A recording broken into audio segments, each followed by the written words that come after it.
You're watching the TV network.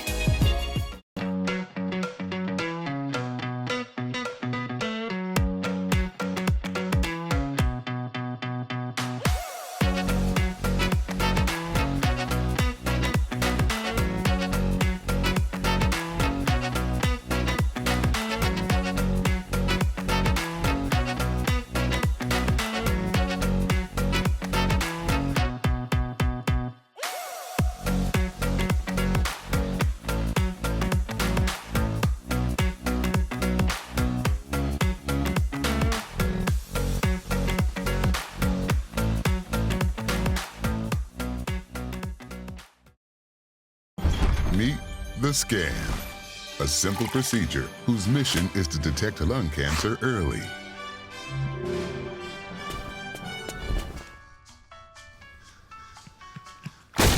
I'm here to save you! But I feel fine. That's great, but you may still be at high risk for lung cancer. Oh man, that's a new fence. If you smoke, early detection could save your life. Learn more at savedbythescan.org.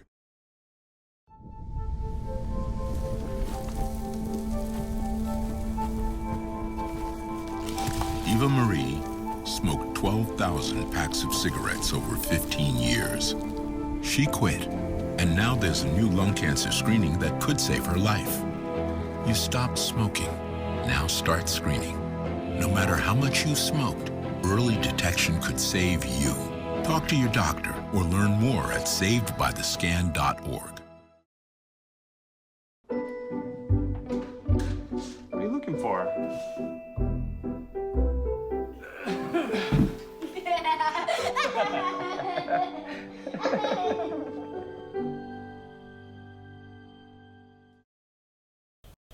I felt accomplished after I got my diploma. Made me feel that I could take on whatever challenges life throws at you. Find free adult education classes near you at finishyourdiploma.org.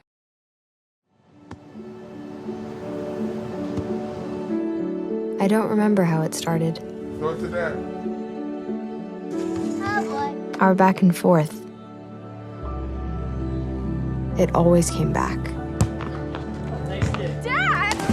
You probably don't remember what you told me, That was perfect. but I heard every word.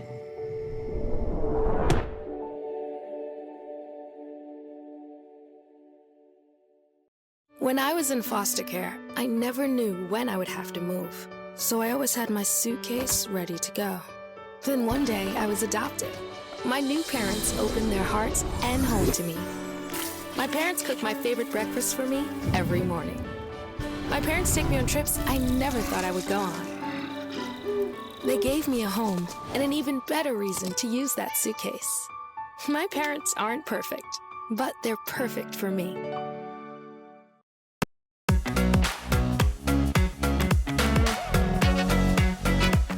Welcome to Voices of Impact, a show where dreams and passion meet action and change makers unite.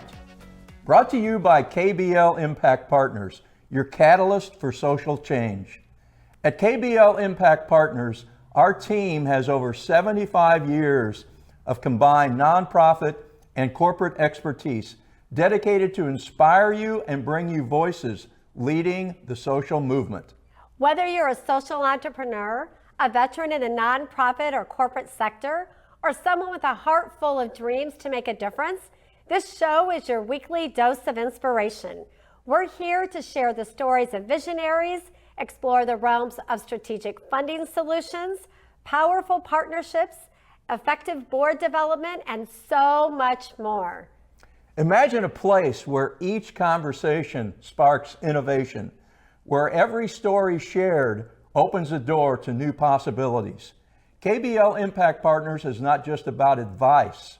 It's about forging enduring partnerships that empower your mission. So get ready for an hour of insightful conversations, transformative ideas, and inspiring stories to ignite your impact and elevate your mission to new heights.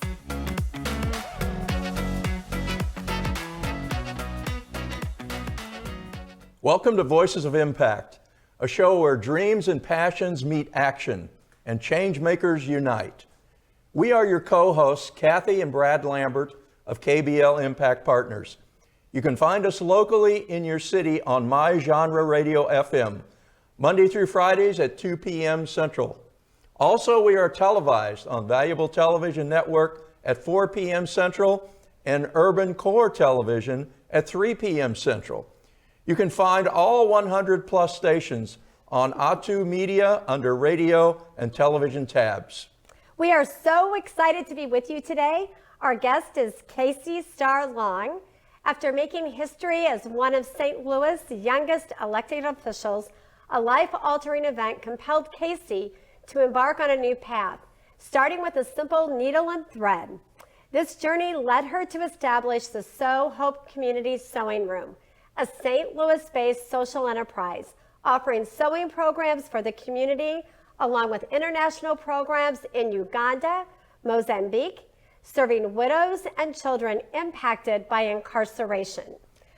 Recognized among the NAACP 100 most inspiring St. Louisans, Kacie's work has been featured in publications like Ebony Magazine, O, the Oprah Magazine, the St. Louis Post-Dispatch, and the St. Louis Business Journal.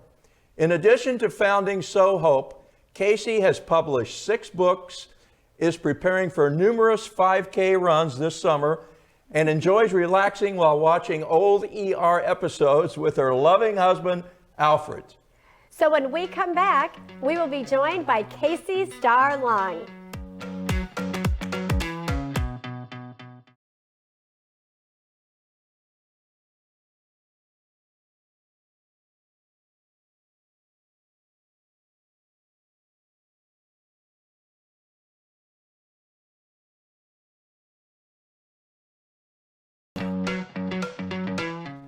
Kacie, thank you so much for being with us today. What is Sew Hope Community Sewing Room and why did you start it? Well, Brad and Kathy, thank you for having me. I'm just absolutely excited. I love sharing the story about the Sew Hope Community Sewing Room because I really feel like it's a very special and unique space right here in the St. Louis community. So I want you to imagine 2,600 square feet of creative space. Wow. So yes, so that's amazing within itself.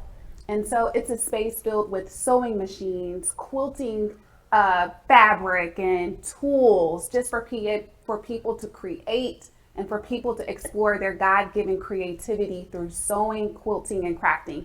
It's a place where people come to learn how to sew, quilt, or craft. Now, is sewing something that you learned as a child, or what got you so interested in sewing? Yeah, so I think we hear a lot of people talk about learning to sew, observing sewing from a loved one, but I actually started sewing later in life. It was something that I was exposed to as a young girl. My grandmother was a seamstress. My great-grandmother was also a seamstress, but it was just something that they did, and I never thought that I would do it until I was at the age of 28. My grandmother got diagnosed with Lou Gehrig's disease, where she was not able to move her limbs. And I said, oh my goodness, if grandma passes, this legacy of sewing is going to die with her. So I began to take sewing lessons from strangers. Oh my goodness. So grandma couldn't teach me, but I signed up for a sewing class at a local sewing studio, and that's actually how I learned how to sew. Well, I know that I've seen many things that you've made yourself that do have, like, for example, what you have on today. Yes. I knew it. Wow. I knew it. This is a creation. You are just such a wonderful and just a talented designer. It's incredible. Well, thank you. So that's one of the great things that I like to tell people about Sew Hope is that you can come in and we can teach you how to make something. And the great thing about like this dress is that at Sew Hope, people donate their fabric, they donate their equipment. Everything at Sew Hope is donated. So this was fabric that was donated, and instead of going to a landfill, they donated it to Sew Hope, and out came this beautiful dress. Wow. Incredible. Yeah. When did you start Sew Hope? So we actually opened up Sew Hope in 2022 during the spring. But before then, Sew Hope was an idea that was conceived in my heart close to around 2017. And when did your grandma pass? My grandma actually passed in 2010. Oh, okay. Wow. Yeah. So you began to take up sewing then, and really this is kind of part of her legacy, isn't it? Absolutely. It's part of her legacy, and who knew that Right. God would allow just me growing up in my grandma's basement to what So Hope has now become. Because in addition to us serving as a place where people can come learn how to sew, we've been able to do a lot of philanthropic work in the community as well. Right now, at this moment, we have volunteers at the shop, and they are sewing items for a local nonprofit called Santa's Helpers. Oh, we're yes, familiar with we know Santa's them. Helpers. So we're Yes. sewing not clothes, toys. Oh, you're items that will be kidding. donated to kids, and that is led by a wonderful volunteer named Joanne. And so she leads these projects once a month that we do. We also have a sister sewing school in Beira, Mozambique, that trains widows and low-income women on how to sew and entrepreneurship.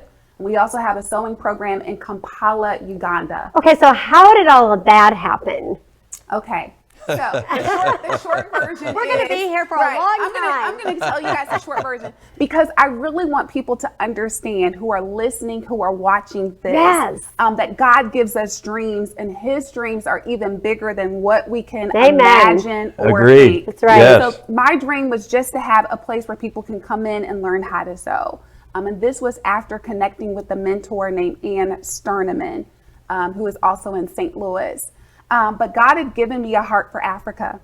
And that's all that I can explain. I had an encounter with God, and God began to speak to me during this encounter that one day you are going to bless many people in Africa. Wow. And so he gave me the sewing, he gave me the heart for Africa, and I said, okay, God, how do they work together?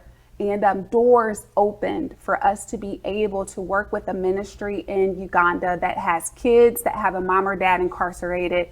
And so we are able to support them during their sewing journey as a form of mental health and also for a way for them to provide life skills and self-sufficiency. That is absolutely beautiful. How often do you go there? So I try to go to Africa at least once a year.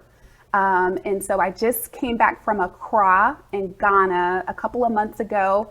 And actually, we are planning a trip for our community. So if you and Brad want to come to South Africa. Sign me up. All right. Okay. I saw that. Ready That's next year, right? Yes, in 2025. Okay, you know I've wanted to go. I'm like, I've got to go. Yeah, in 2025, we are planning, we're curating an experience for people who are passionate about sewing and those that just want culture and the experience of travel. We're going to South Africa, and we're going to enjoy the landscape and the beauty of South Africa.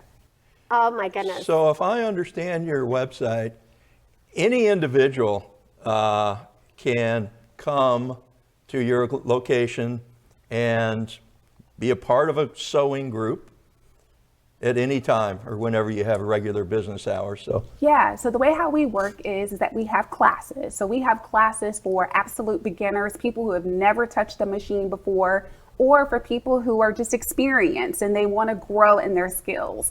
So we have fee-based classes that people sign up to take a class. We also have just open sew nights where the community can come in and use our space, use our equipment. We have large industrial work tables because sometimes when you sew, you get tired of bending over the kitchen table or bending over on the floor and you just need space. Right. So we have that opportunity for people to come in and utilize the space, make friends, use our stuff, and work on those projects. So if they want to get a hold of you, how can they do that? If they want to come to a community sewing night, how do they get a hold of you? So the first point of entry is to connect with us on social media. And so you can find us, our handle for Instagram and Facebook is Sew Hope, that's S-E-W, Hope, S-T-L. We're sewing hope in the community, and also our website, which is sewhopestl.com. I love that name, Love it. Sew Hope. I know, I do too. So your website also says that you operate under Jacob's Ladder, which is a ministry that serves individuals that are incarcerated. So how much of the work that you're doing, and you mentioned also, I think it was in Uganda, that you're working with individuals that, parents that may be incarcerated. So how much of your work is with those that are incarcerated or have been formally injustice involved? Sure, so that's a great question, Kathy. Part of our mission is to serve men, women, and also children that have been impacted by incarceration. My story, very quickly, you guys talked a little bit about it in the intro, is that I made history as one of St. Louis's youngest elected officials, but I found myself in a very life-altering event, really embezzling public money, which was illegal. I admitted what I had done, and I really should have been in prison, but I say by the grace of God, I didn't have to go. But God gave me really a compassion for people who have made mistakes in their life. So Hope is part of Jacob's Ladder Ministries, which is an organization my husband founded. And we go into prisons. We work with people that need a second chance. We do advocacy for them. We do 12-step programs for them. And our idea, our focus, where we are going is to be able to provide an entrepreneurship program for people coming out of prison through sewing. I love this, Kacie. You are such an inspiration, and on how God can take your scars and turn them into stars. And what is your association with City Sewing Room? Yeah. I saw that name. Yeah, so that's a great question too, Brad. And I always try to give honor to City Sewing Room. So we would love to hear more about that, but right now we have to take a pause for a short break, and we'll be right back with our guest, Kacie Starr Long.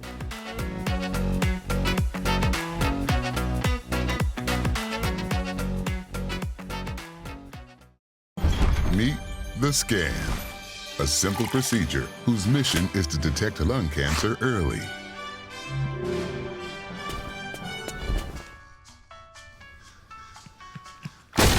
I'm here to save you. But I feel fine. That's great, but you may still be at high risk for lung cancer. Oh man, that's a new fence. If you smoke, early detection could save your life. Learn more at savedbythescan.org.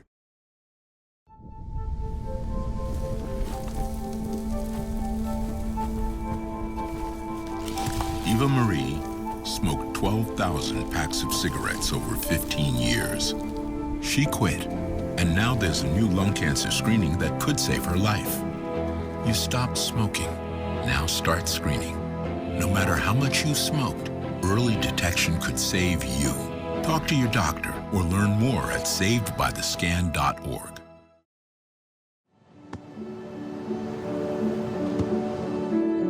I don't remember how it started. Go to that. Our back and forth. It always came back. Dad! You probably don't remember what you told me, That was perfect. but I heard every word.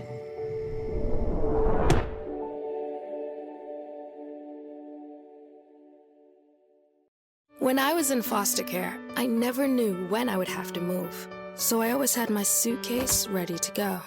Then one day I was adopted. My new parents opened their hearts and home to me. My parents cook my favorite breakfast for me every morning. My parents take me on trips I never thought I would go on. They gave me a home and an even better reason to use that suitcase. My parents aren't perfect, but they're perfect for me.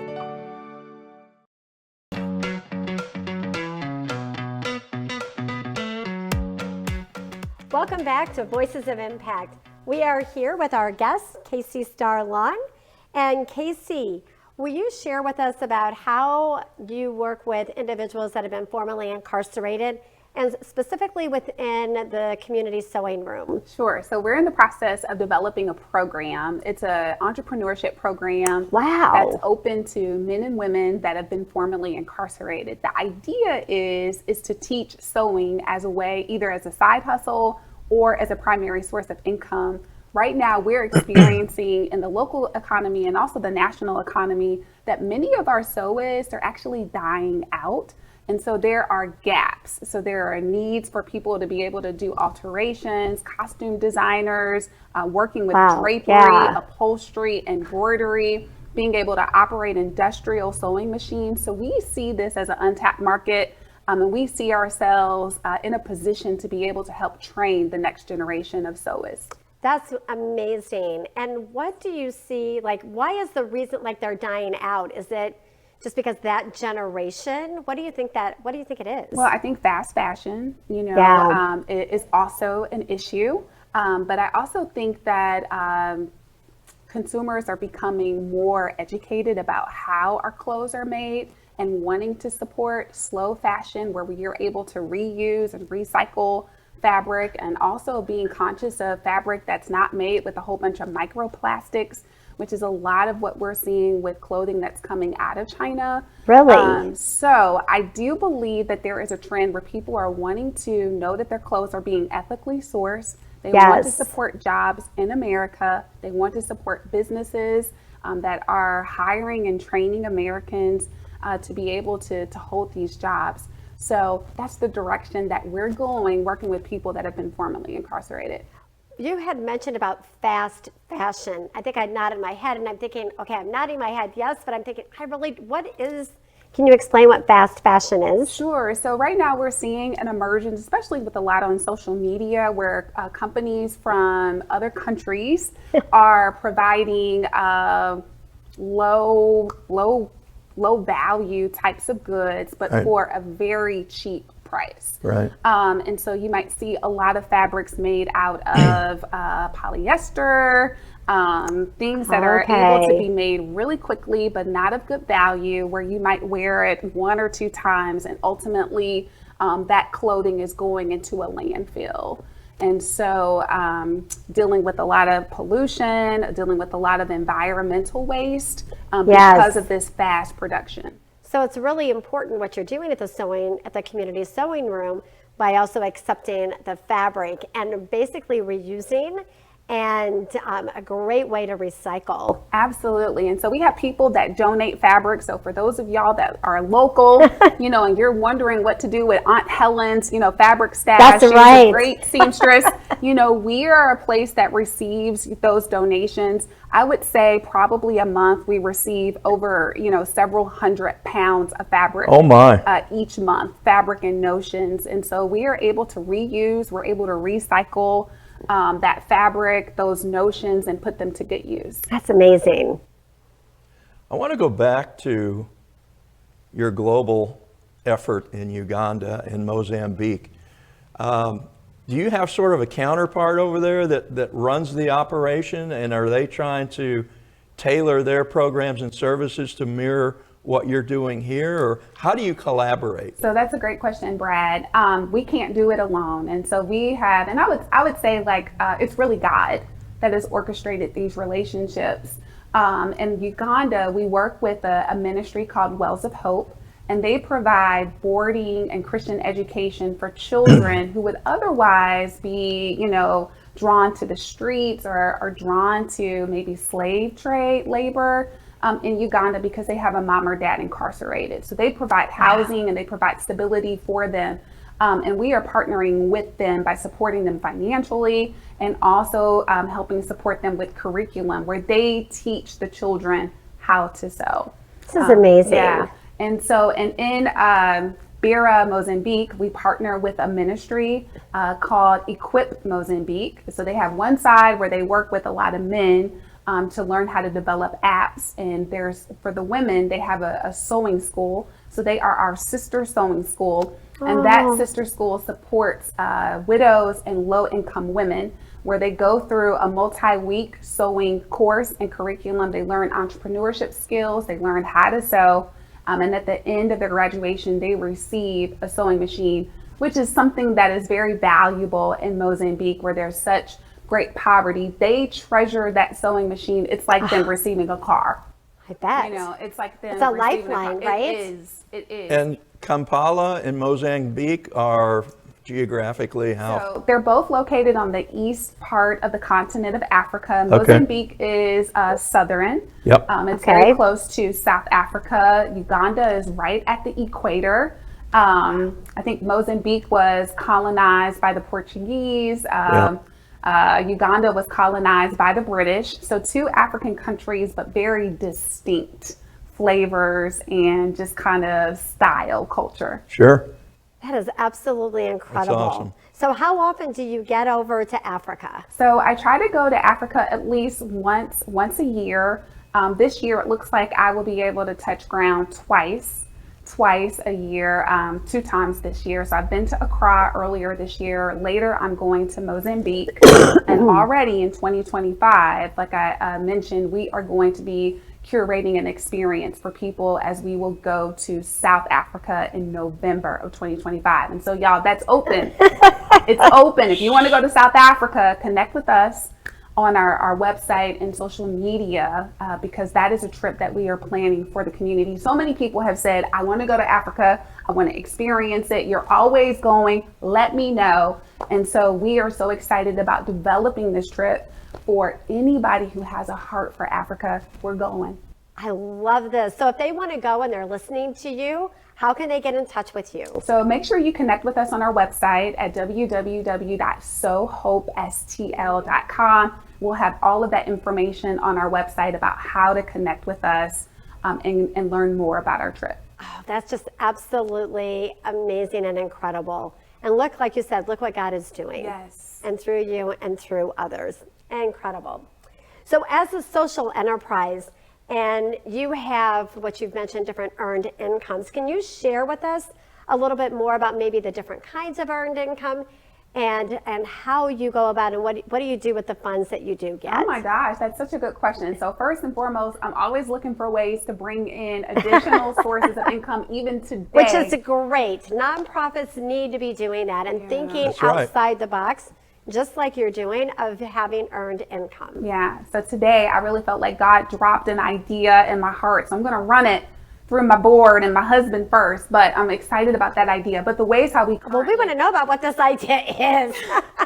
The ways how we currently earn income is our classes. So our classes are fee-based. We try to make them super affordable, but you know, that is the addition. That's the main way that we bring in our revenue. Another way that we bring in our revenue is we're like the Goodwill.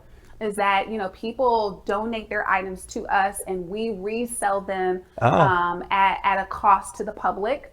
So we resell fabric, we resell sewing machines and sewing notions. Another source of income is through alteration. So if people need their pants hemmed or if they need custom sewing, we bring in income that way. Another way is through embroidery. So we actually have a 10 needle embroidery machine. I prayed that in and God heard my prayer. Oh my goodness, so you can embroider it. So if I have something that needs to be embroidered, I can go to you? Yes, so businesses come for their Really? logos, for their Schools? sweatshirts. Schools, we do school uniforms. So we love to do bulk embroidery. So we do that. Sororities, fraternities? Absolutely. So we can, Great opportunities. We can do all of that. We also do sewing parties, corporate parties. Well, tell us about that. What does that look like? So if you have like a group of friends and you want to just have a girls' night out or a guys' night out, or maybe you want to do some team building for your organization, we can do a sewing party where we can pick out a project and show you guys how to complete that project from start to finish. No previous sewing. You don't have to know how, because my experience with sewing is duct tape and a staple. That's okay. We can work with people like you. And so everybody leaves. So I'm not hopeless? You're not hopeless. Okay. Not at and, and I was reading online, your classes go everywhere from somebody who's never touched a sewing machine to someone who could be an advanced sewer. That's a great point. So we try to have something for everyone, and we really make it low barrier to entry. So if you don't have a sewing machine, we have machines that you can use. Most of our classes come with fabric, all of the notions. All you got to do is show up. Okay, we're going to pause now for a short break, and we will be right back with more from Kacie Starr Long.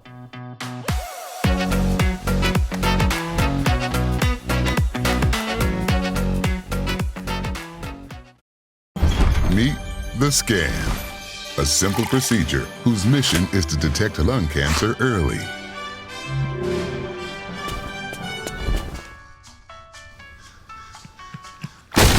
I'm here to save you. But I feel fine. That's great, but you may still be at high risk for lung cancer. Oh man, that's a new fence. If you smoke, early detection could save your life. Learn more at savedbythescan.org.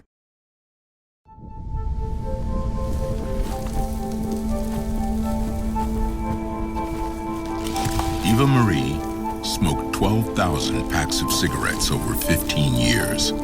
She quit, and now there's a new lung cancer screening that could save her life. You stopped smoking. Now start screening.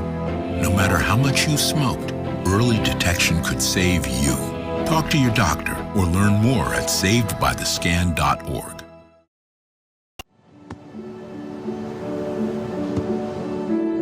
I don't remember how it started.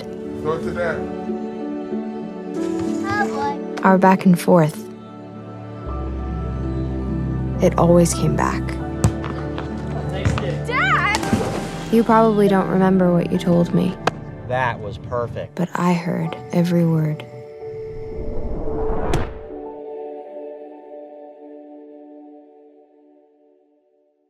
When I was in foster care, I never knew when I would have to move. So I always had my suitcase ready to go. Then one day I was adopted. My new parents opened their hearts and home to me. My parents cook my favorite breakfast for me every morning. My parents take me on trips I never thought I would go on. They gave me a home and an even better reason to use that suitcase. My parents aren't perfect, but they're perfect for me.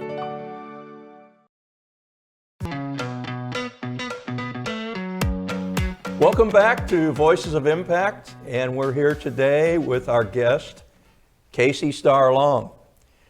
Kacie, after returning from an 11-day trip to Uganda last year, you came home to utter devastation. A flood left 16 inches of water in your building, and obviously all operations ceased.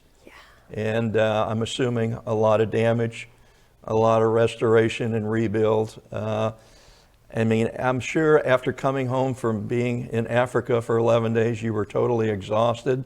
And to walk into that, how hard was that return in those first few weeks after you got back? Yeah, so, you know, I think one of the things that is important is to really talk about, you know, the full scope of running a nonprofit and like the difficult parts. And you're absolutely right. I went to Africa on a mission trip. And about 2 days before my return home, just happened to be scrolling through Facebook and noticed that the plaza where So Hope is located was underwater. The whole plaza? The whole plaza, not completely underwater, the parking lot. So let's say that. The parking lot was underwater, and I remember thinking, oh my goodness. And so coming back to St. Louis, and I remember talking to my husband, and he's like, Kacie, it's not that bad. It's going to be okay. But I remember walking through the doors and actually seeing the devastation. Wow. And, you know, it was, I don't know how to explain it, right? You saw like all of your dreams. We had just opened. We had been open for about 6 months. Oh, and wow. for something like that to happen, we ended up losing about 50% of our inventory. We had to suspend operations for 8 months, but here's the blessing. The blessing is that the community rallied around us. We were able to raise funds through GoFundMe. I remember somebody putting a gift card in the mail for a gift card to go to a grocery store. That was a blessing because I was not receiving any income during those 8 months because we weren't in business, but somebody had the heart to say, hey, God did that, right? Come on, exactly. That's right. Yes. And, you know, despite the flood happening, God showed up. Yeah. Wonderful volunteers. Just the community rallied around us, and we were able to open up 8 months later. And here's another thing, too, that I kind of feel some kind of way. We still had to pay rent. We still had to pay, you know, our electric bill. We still had to pay these things. And you know, there were times when I was like, oh my gosh, we're not bringing in income. We're still closed. Right. You know, but yet these bills are still coming in. Yeah. They don't stop, do they? They don't stop. No. Like, not even with the flood. Right. But we were able to make it, you know, and that is, I just give glory to God for that. Yeah. We were able to make it as a new nonprofit. Wow. Doors closed for 8 months, not able to do the classes, not able to sell the fabric.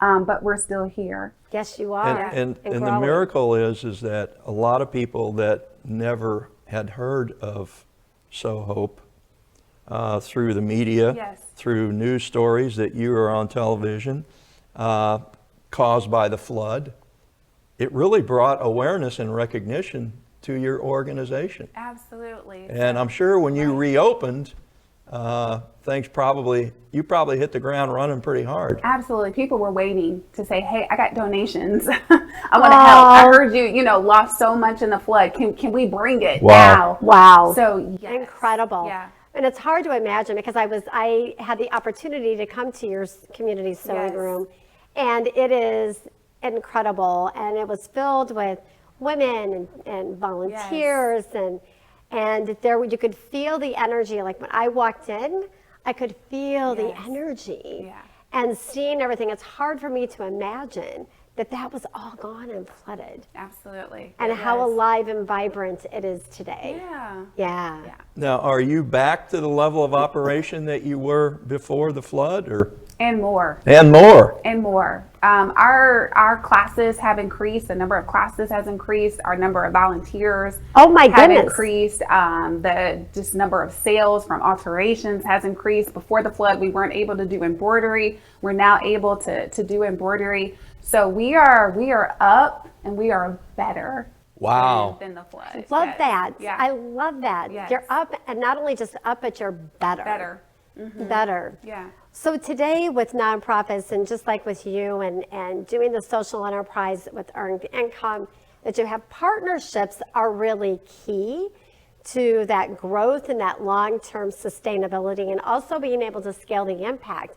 So can you share with us like some of the partnerships you have, and just kind of also for the future, what is that vision? Sure. So currently we're able to partner with some local quilt guilds in the community and work with them on various projects. So some of our volunteers are also part of local quilt guilds. We've also been able to partner with some other nonprofits in the community by receiving funds from those organizations. In the process of working on a grant, we've submitted it, so waiting for it to come into play, where we will be able to partner with a local nonprofit organization that serves young adult foster care kids who are aging out of the system. That's beautiful. To teach them how to sew and also provide life skills. So partnerships are really important. I feel like just as executive director, that's an area where I need to get even better at because I've been so focused on just kind of making it day by day by day. But now it's time for us to really expand and really connect with more partners. Well, I think you bring up a really good point that as a nonprofit leader, and not an organization can't do it all, right?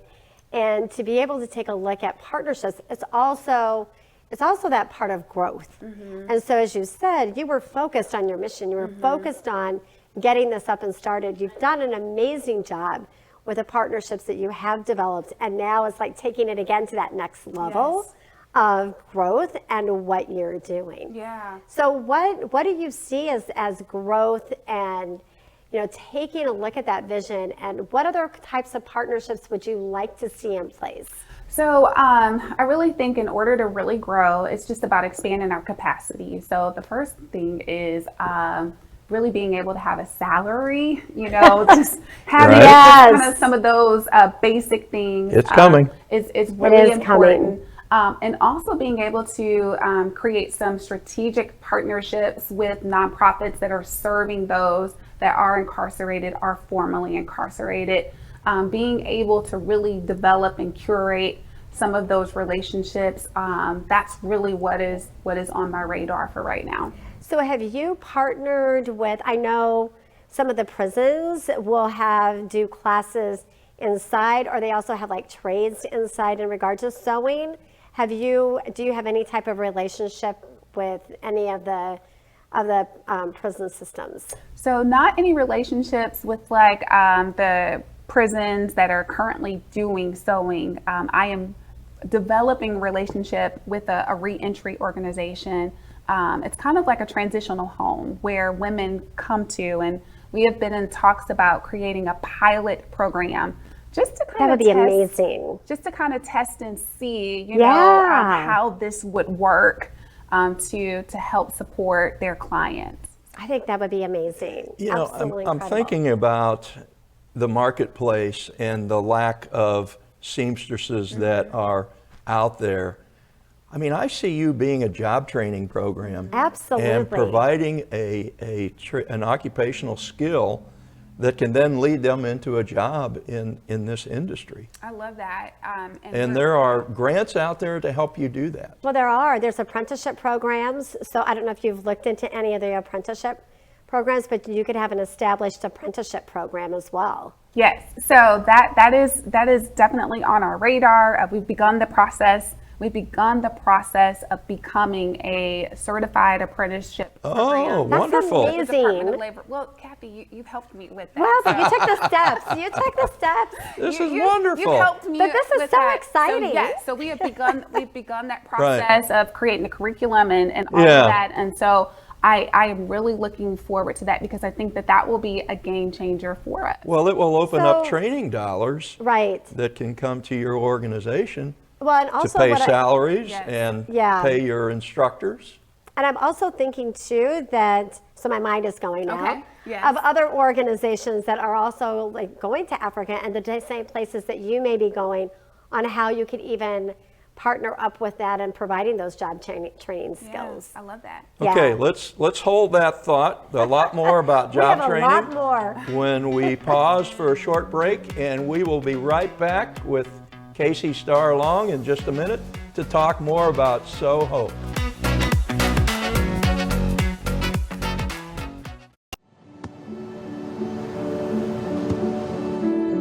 I don't remember how it started. Go to that.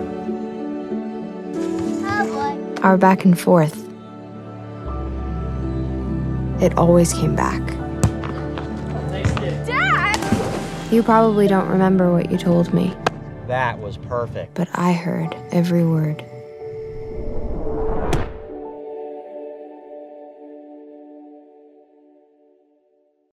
Are you a nonprofit leader awake at night worrying about your organization's future? You're not alone. Did you know a staggering 30% of nonprofits don't survive past 10 years? Often it's a simple reality. No money, no mission. There is hope. At KBL Impact Partners, we understand the value of every dollar and every donor. Did you know 58% of donors are willing to give more if they know the impact of their donation? That's why we've created Frame Up for Funding, our exclusive 12-week program designed to empower nonprofit leaders just like you. Learn how you can effectively communicate with donors and funders, demonstrating the lasting impact of their investments. Ready for a game-changing 2024? Visit kblimpactpartners.com today and schedule your complimentary consultation. Together, let's make your mission possible. I felt accomplished after I got my diploma. It made me feel that I could take on whatever challenges life throws at you. Find free adult education classes near you at finishyourdiploma.org.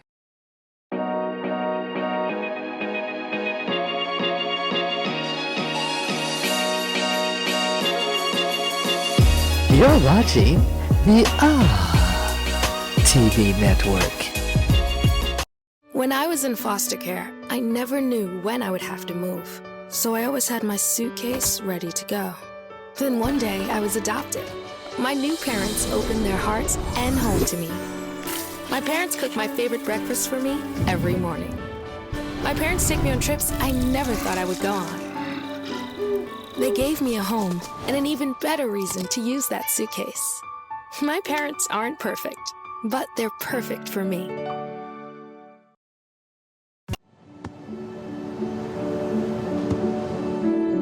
I don't remember how it started.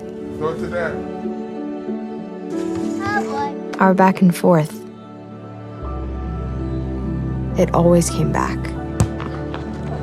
Dad! You probably don't remember what you told me. That was perfect. But I heard every word.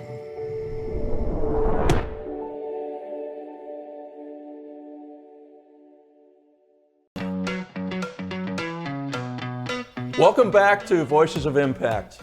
Our guest today is Kacie Starr Long, with So Hope Community Sewing Room. Kacie, so I love hearing everything that you're doing and the impact that you're having.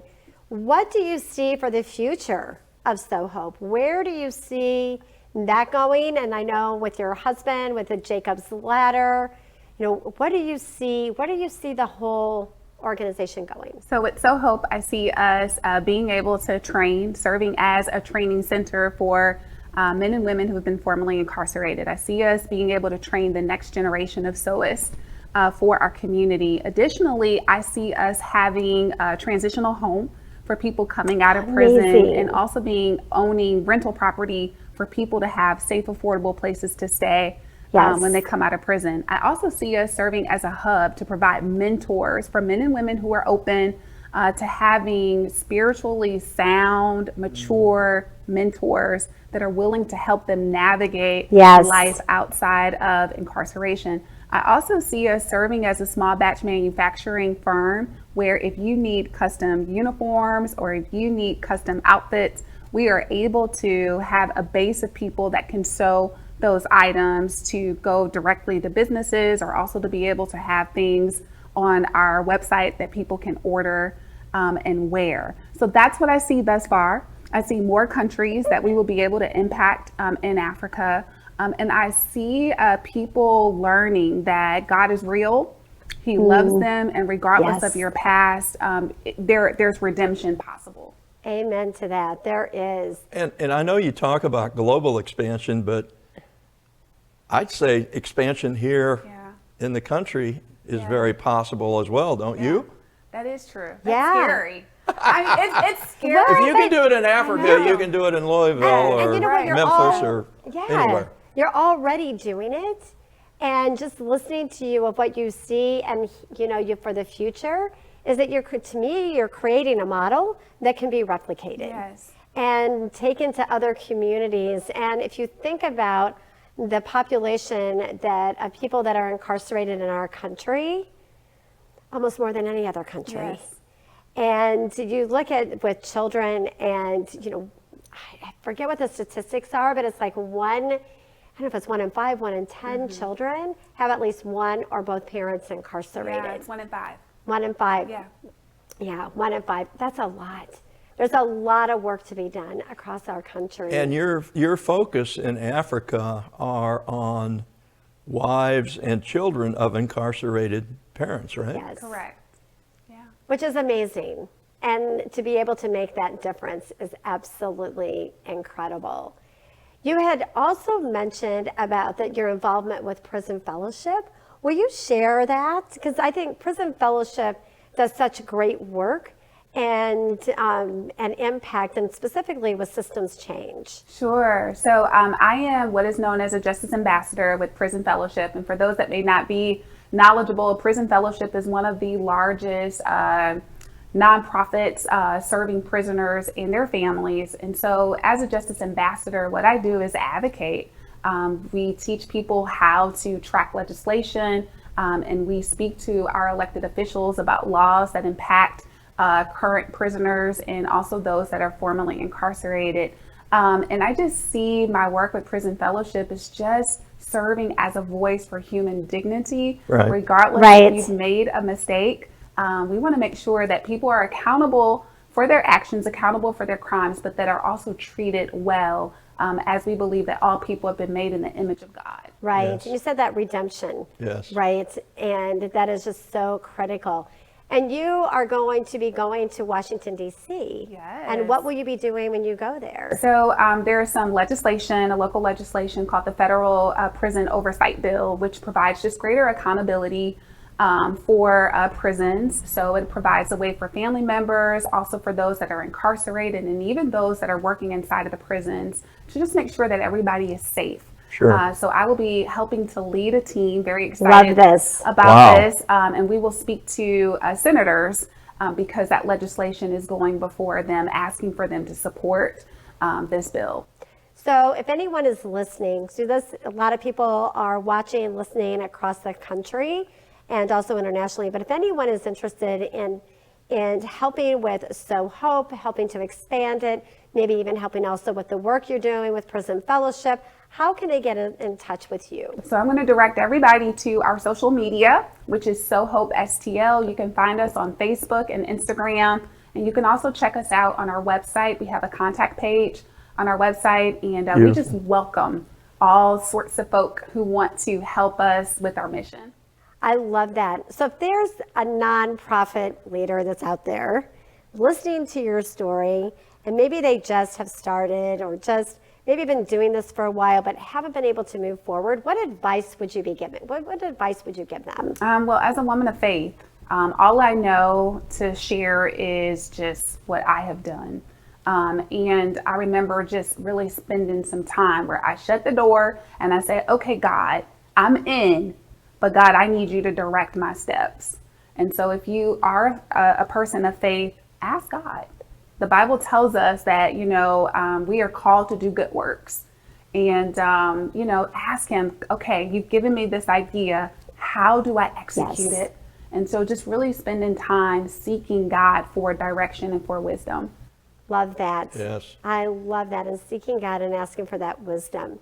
Is there with you as a leader and as busy as you are, not only with your own nonprofit and the work that you do, but also in the community and in the faith community and the church, what practice, do you have a practice that you do that, something that maybe every day, like what is it that you do? Great question. So what I do before I do anything is I spend time with God.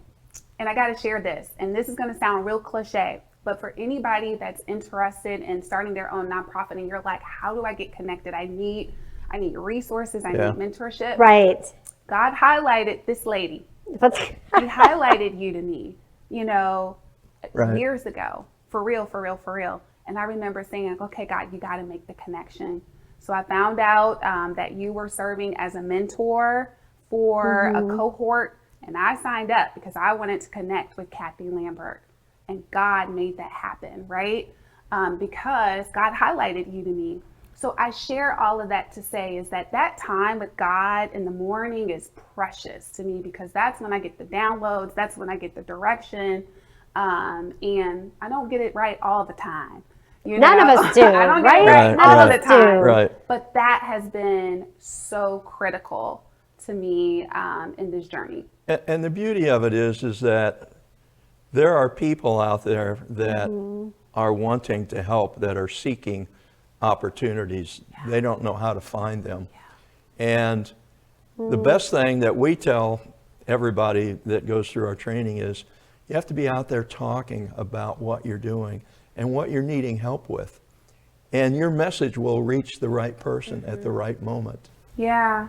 And I love what you guys are doing. And so I just want to just speak into you guys that what you guys are doing is so important. As nonprofit folk, you can feel alone. And sometimes you don't even know what to ask for, what you need. And you guys help give us language, and you guys help provide us a space. And so it's very important. Well, thank you. We know we've been there. And I think our knees kind of can show how rough they are. Right. We've been on our knees a lot, but you know what? When you're doing God's work, He always provides, and unexpected ways. Absolutely. And it's being true, like you, to the mission and vision of what you've been called to. And so, with that, how can people, again, please share with them how they can volunteer, how they can maybe donate to your organization and get in touch with you? Absolutely. So I believe in sowing. So if I've said something, if this has been a blessing to you, I'm going to ask for you to sow. Yes. Sow into the work of So Hope. And so we're looking for folk to become monthly supporters. Any amount, sow a seed. Love that. Help us grow. And you'll be surprised that as you sow in an area, what God will do for you. Right. Amen Kacie, to that. thank you so much for coming on the show today. We appreciate you, and we love the work you're doing. And we believe you've just scratched the surface. Right, and to one more time. What's coming next? Can you give us your website real quick? SoHopeSTL.com. Wonderful. Thank you all very much. Have a great day.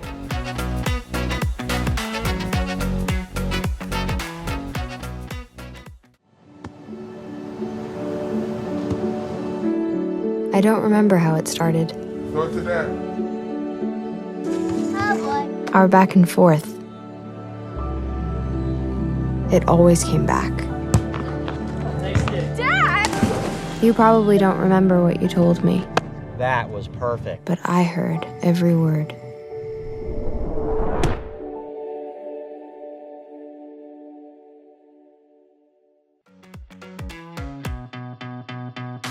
Thank you for joining us on today's enlightening episode of Voices of Impact. Remember, each one of you has the power to make a difference in this world. With the KBL Impact Partners team of over 75 years of experience in the nonprofit and corporate sectors, we are with you on this journey. We stand ready as more than advisors. We are partners and mentors committed to your vision for a better tomorrow. It's about creating solutions that resonate with your unique mission, with a dedication to personalized attention that brings out the very best in your organization. And if you're ready to take your organization to the next level, visit kblimpactpartners.com and schedule your complimentary consultation. Ignite your impact, amplify your vision, and elevate your mission to lead the social movement. This is Voices of Impact with KBL Impact Partners, where your mission fuels our dedication to social impact. Until next time, let's continue to be the inspiring voice of change in our communities and beyond.